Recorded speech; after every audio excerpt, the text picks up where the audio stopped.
ආයිබෝන් හැමෝටම මම අදත් ඔයගලන්ට කියනවා ගොඩාක් ලස්සන කතාවක්. අපි යමු කතාවට.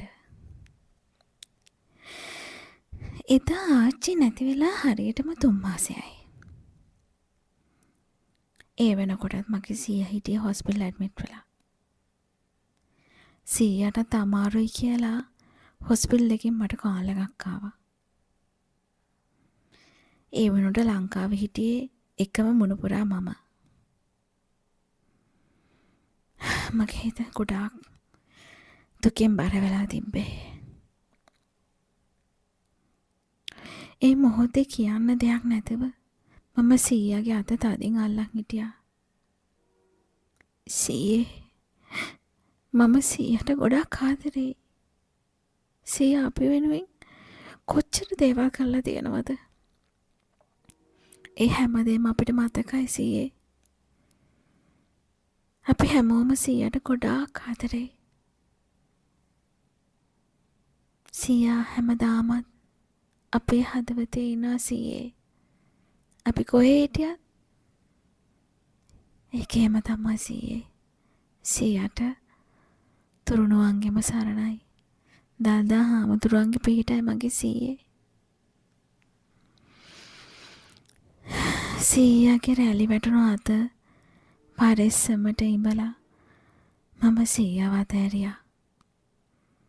ඊ අඳුරු දැස් සැනසිල්ලේ පියවුණා. මගේ ඇස් වලින් කඳුළු ගලාගෙන ආපු වේගයටත් වඩා වැඩි වේගෙන් මගේ හිතේ සිතුවිලි ගලන්න පටන් ගත්තා. සීයා වැඩ කළේ යුද හමුදාවේ.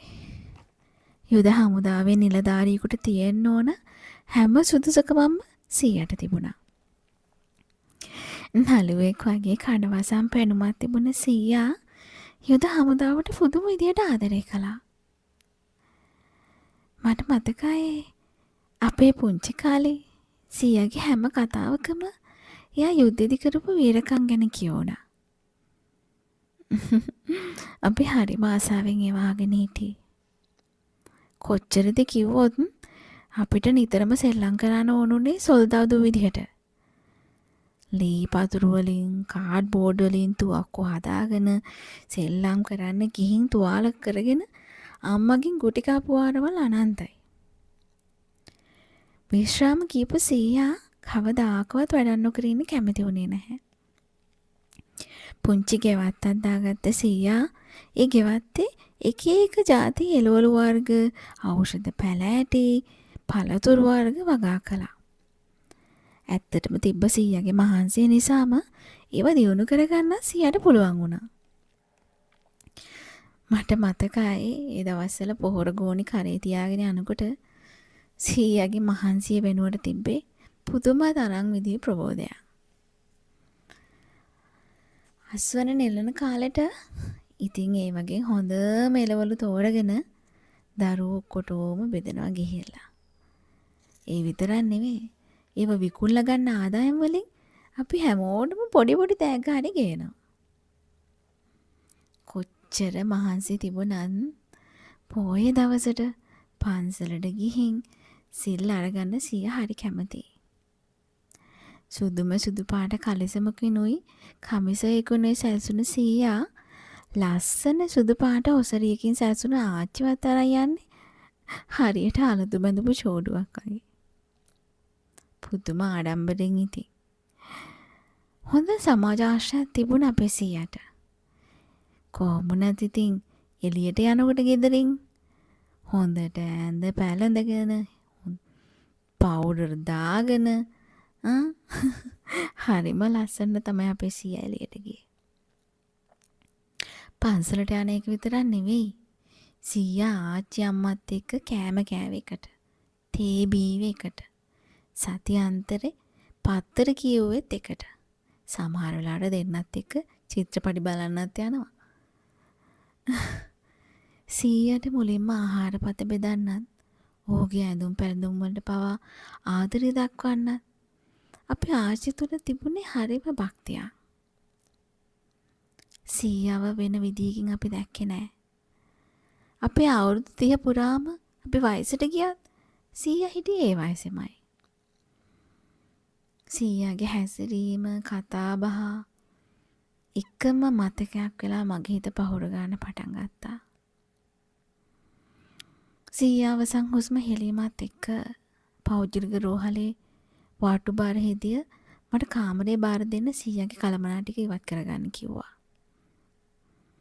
ඒ මොකද ඒ කාමරේට තවත් වැඩිහිටියෙක් ඇතුළත් කරන්න හිටපු නිසා. මගේ සීයා ඊට කලින් දවසේ බලමින් හිටිය පොත මං අතට ගත්තා. ඒකේ පිටු අතරේ මං දැක්කේ ලස්සන රතු පාට රෝස පහ ගෑනුණු උපන්දින සුබ පැතුම. ඒක ගොඩක් කල් තිබුණ නිසාද මන්දා ඒකේ පාට පොඩ්ඩක් අඩු වුණාට අකුරු පැහැදිලිව තිබුණා. ඒ ලස්සන සුබ පැතුමක් එක්ක ආච්චි අම්මගේ ලස්සන අකුරු සටහන් වෙලා තිබුණා. මේ තියෙන ආච්චිගේ ලියුම. අනේ හරිම ලස්සන අකුරු නෙමෙයි.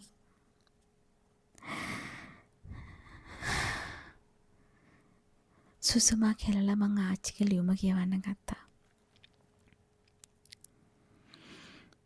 මගේ මහදරණීය මහත්තයෝ, ඔයා මට හම්බුණ දවසේ ඉඳන් මගේ හිත ආදරෙන් ඔයා එක්ක බැඳලා තිබුණා. ජීවිතේ සමහර ගොඩක් දේවල් ඔයා උපේක්ෂාවෙන් දරාගෙන මට තාත්තා කෙනෙක් වගේ කියලා දුන්නා. මට පුදුමයි. ඔයා කොහොමද මම කියපු හැමදේම මේ විදිහට අහගෙන හිටියේ කියලා. ඒ කියපු හැමදේම කරුණාවෙන් ආදරයෙන් අහන් ඉන්න ඔයා කොහෙන්ද අනේ කාලේ හොයාගත්තේ? මේ තරමට මාව තේරුම් ගන්න ඔයාට පුළුවන් වුණේ කොහොමද? මට හිතා ගන්න බෑ මගේ මහත්තයෝ. ඔයා පුදුමාකාරයි. ඔයා මගේද? මේක ඇත්තක්ද? මට තාමත් හිතා ගන්න බෑ. එක්ක ඔයා හීනයක්ද කියලාත් මට හිතෙනවා. ඒ ආදරේ ඒ තරම්ම ලස්සනයි. ඔයා හරියට දේව දූතයෙක් වගේ. මගේ ජීවිතේ සතුටින් සැනසීමෙන් පිරෙව ඔයා. හිතට දුකක් දැනෙද්දී ඔයා මගේ ළඟ හිටියා. මගේ හැට කඳුලක් එද්දී ඒ හැම වෙලාවකම ඔයා මගේ ළඟ හිටියා. හිතෙන් දුර්වල වුණ හැම වෙලාවකම මට බලාපොරොත්තු දීලා මාව ශක්තිමත් කළා. ඔයා මට පෙන්නපු හැම පිනිබින්දුවක් ඇතුළෙම මට දීපන්තියක් දැක්කා. ඔයා මගේ අතින් ඇල්ලුව හැම මොහොතකම මගේ තායත්වත් එක්ක ආදරෙන් බැඳුණා. මගේ රත්තරන් ආදරේ කියන අකුරු වල තේරුම ඔයා මට පුදුමාකාර විදිහට අර්ථකථනය කළා. මාව හම්බ වෙච්ච දවසේ ඉඳන්ම ඔයා මට ජීවිතය ගැන කියලා දුන්නා. ආදරය ගැන කියලා දුන්නා. මම වැරද්දක් කළ හැම පාරකම ආයෙත් ඔයා මට ඒ ගැන කියලා දුන්නා. මට පුදුමයි ඔයාගේ ඉවසීම ගැන. මම වැටෙන හැම පාරකම ඔයා මට ආදරෙන් නැගිටින්න උදව් කළා. ඔයාගේ මේ ආදරේ මාව ජීවත් කරනවා කියලා මට දැනෙනවා. ඒ ආදරේ කොච්චරද කිව්වොත් මට සමහර වෙලාවට හිතෙනවා මම ඔයාට ආදරේ කරනවට වඩා ඔයා මට ආදරේ කරනවා කියලා.